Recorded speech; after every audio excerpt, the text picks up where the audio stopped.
አቶ ግርማ ያልጠበቀው አዲስ ነገር ተፈጠረ። እሱም ደግሞ እንግዲህ የገዛ ልጁ ከሌላ ሴት የወለደው ልጁ እንግዲህ አባቱ ቢሮ መጥቷል።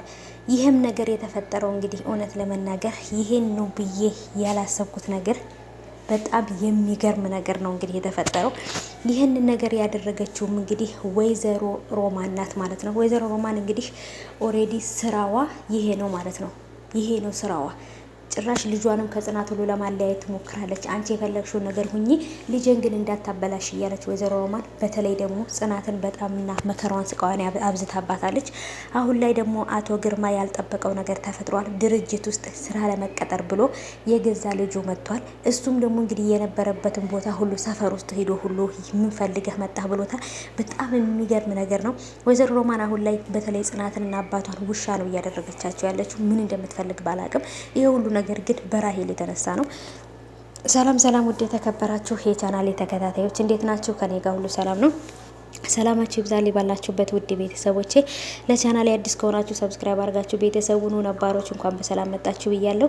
ስለምትሰጡኝ ሀሳብና አስተያየት ስለምታበረታቱኝ በጣም አመሰግናለሁ። አሁንም ሰብስክራይብ ማድረግ አታቋርጡ። ሰብስክራይብ አድርጉኝ፣ አበረታቱኝ ማለት ነው ውዶቼ። እና ውዶች እንግዲህ ተወዳጁ በጉጉት ስንጠብቀው የነበረው የጽናት ድራማ ተለቆልናል። መለቀቁን በጉጉት ነው የምጠብቀው ማለት ነው እኔ ቤተሰቦቼ። ምክንያቱም በጣም ብዙ በጣም ደስ የሚሉ ነገሮች፣ አጓጊ ነገሮች ስላሉት ማለት ነው። በጣም የሚገርመው ነገር ደግሞ ያልጠበቅኩት ነገር ጽናትና ባቢ ታርቀዋል። ይሄ ነገር ደግሞ ከምንም በላይ ያስደስታል። የጽናት ጓደኛም ከፍቅረኛዋ ጋር ታርቃለች፣ ጽናትም ደግሞ ከባቢ ጋር ታርቃለች። በጣም ነበር ደስ የሚሉት ማለት ነው። እንግዲህ ምርጥ የፍቅር ጊዜ አሳልፈዋል፣ ደንሰዋል ምናምን በቃ ጽናት አሁን ላይ እንደሷ ደስተኛ የለም። አባቷም ከእስር ቤት ወጥቶላታል። አባቷም ድኗል። ወደ ድርጅቱም ተመልሷል። ያለው ነገር ብቻ በአጠቃላይ በጣም ደስ የሚል ነገር ነው ያለው ማለት ነው። ቤተሰቦቼ እየተጫወቱ ፈታ ዘና እያሉ የፍቅር ጊዜ እያሳለፉ ነበረ። ይሄ ነገር ደግሞ ለእነሱ ምን ማለት እንደው ታውቃላችሁ? በጣም ብዙ መከራ ስቃይ ያሳልፈዋል። እዚህ ጋር እንግዲህ ወይዘሮ ሮማን ወደ ጽናት ድርጅት እንዲመጣ ያደረገችው ልጅ አቶ ግርማ የሱ ልጅ እንደሆነ ጠርጥሯል። እኔም ደግሞ የጥርጣሬ ነው እንግዲህ ልጁ ነኝ አላለም፣ ወይንም ደግሞ ምንም ያለው ነገር የለም። ግን እንዳወቅኩት ከሆነ ግን የአቶ ግርማ ልጅ ነው ልጁ ማለት ነው። ቤተሰቦች እናንተ ምንድን ነው የገመታችሁት? አቶ ግርማ ልጁን ሲያዩ ለምን ደነገጠ? ስሙንም ሲያነበው ለምን ደነገጠ? እርግጠኛ ነኝ ከጽናት በፊት የተወለደ ወንድሟ ሊሆን ይችላል። ስለዚህ ወይዘሮም ደግሞ ሮማን ይህንን ልጅ የት አግኝተው ነው ያመጡት? በጣም የምትገርም ሴትዮ ናት ማለት ነው ከምላችሁ በላይ። እና እንግዲህ ራሄልም እናንተ እኔ እንኳን አይደለም እስር ቤት ሆኜ ሙቼ ራሱ ሰላማችሁን እነሳችኋለሁ፣ ሙቼ ራሱ ሰላም አታገኙም ብላ ነበረ። ስለዚህ ያዘጋጀችው ነገር ነበር ማለት ነው። አንደኛ ይሄ ነገር ራሄል አለችበት ብዬ ነው የማስበው። ምክንያቱም ወይዘሮ ሮማን ራሄል ልትጠይቃት ወደ ፖሊስ ጣቢያ በሄደችበት ሰዓት ላይ የሆነ ፎቶ ሰጥታታለች። ይሄ ፎቶ ማለት ደግሞ እንግዲህ የዚህ የአቶ ግርማ ልጅ ፎቶ ነው። ይሄ ልጅ ፈልገሽ አግኙ፣ ቤተሰቦቻቸው ችግረኛ ናቸው፣ እናታቸውም ታማለች። ስለዚህ እዛ ድርጅት ውስጥ ተቀጥሮ እንዲሰራና የፈለገውን ነገር እንዲያደርግ ወይም ደግሞ የአባትነት ድርሻውን እንዲቀበል ነው የፈለገች። ይህ ሁሉ ነገር የምታደርገው ጽናትን ለመጉዳት ባቢን ለመጉዳት ነው።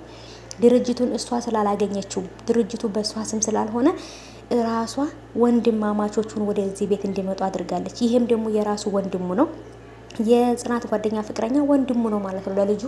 ይህ ማለት ደግሞ እጅግ በጣም ውስፍስፍ ያለ የሚገርም ከባድ ታሪክ ያለው ነገር ሆኗል ማለት ነው። የጽናት ድራማ እጅግ በጣም የተወሳሰፈ የተያያዘ ነገር ነው። ጽናትም አባቷን ይህን ልጅ ለምንድን ነው የምትጠላው? ስራውን በደንብ ከሰራ ለድርጅታችን ጠቃሚ ሰው ከሆነ ለምንድን ነው ልጁን የጠላኸው? እኔም ማላቀው ምንድን ነው ንገረኝ ብላ ነበር አባትየውን ያፋጠጠችው። አባትየውም ደግሞ ጸባዩ ተቀያይሯል።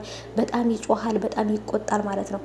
መቼም ቢሆን ግን የተወለደ ልጅ ይቆያል እንጂ ቤተሰቡን ጠይቆ መምጣት አይቀርም። እሱም ደግሞ ግን አባቱ ክፉ ሰው እንደሆነ ነው የሚያወራው ማለት ነው። ምክንያቱም በችግር ስለሆነ ያደገው አባቱ ክፉ እንደሆነ ነው የሚያውቀው። አባትሽ ላንቺ ምንድን ነው ሲላት አባቴ በጣም ጥሩ ሰው ነው፣ የኔ ክፉ ሰው አይደለም ነው ያለችው። ና ምክንያቱም እሷ ያየችውን ነው አባቱ ያሳደጋ ጥሩ ሰው ሆኖ ስለሆነ ማለት ነው። እና ቤተሰቦች የጽናት አባት በጣም መልካምና ጥሩ ሰው እንደሆነ ነው ብዙዎቻችን የምናውቀው። ስለዚህ የገዛ ልጁ ደግሞ አባቱ ክፉ ሰው ሆኖ ትቶት እንደሄደ ነው እያሰበ ያለው። ይሄን ነው የማውቀው። ግን ደግሞ ልጁ የት እንዳለ ሊያውቅ ይችላል። ምክንያቱም ሂዶ ነበር፣ በር ላይ ነበር ከልጁ ጋር የተፋጠጠው ማለት ነው። ምን ፈልጎ ወደ ድርጅት የመጣ ምን ፈልጎ ብሎ ሊጠይቀው ነው ወይንስ ምንድን ነው? አባትና ልጅ እንደተፋጠጡ ነበር እንግዲህ ያለቀው ድራማው። የእውነት ነው የምላችሁ በጣም አጓጊ ፓርት ላይ ነበር ያለቀው ማለት ነው። ምክንያቱም ምን እንደሚለው መስማት ፈልጌ ነበር፣ ግን ምንም ሳይለው ብለው ነበረ እንደተፋጠጡ ያለቀው። እናንተ ይሄ ልጅ የአቶ ግርማ ልጅ ነው ወይንስ ምንድን ነው የምትሉት? እኔ የአቶ ግርማ ልጅ ነው ብዬ ሙሉ ለሙሉ ወስኛለሁ። ምክንያቱም ልጁ ባይሆንና ከዚህ በፊት ባያውቀው አቶ ግርማ እሱን ሲያየው አይደነግጥም ነበር ማለት ነው።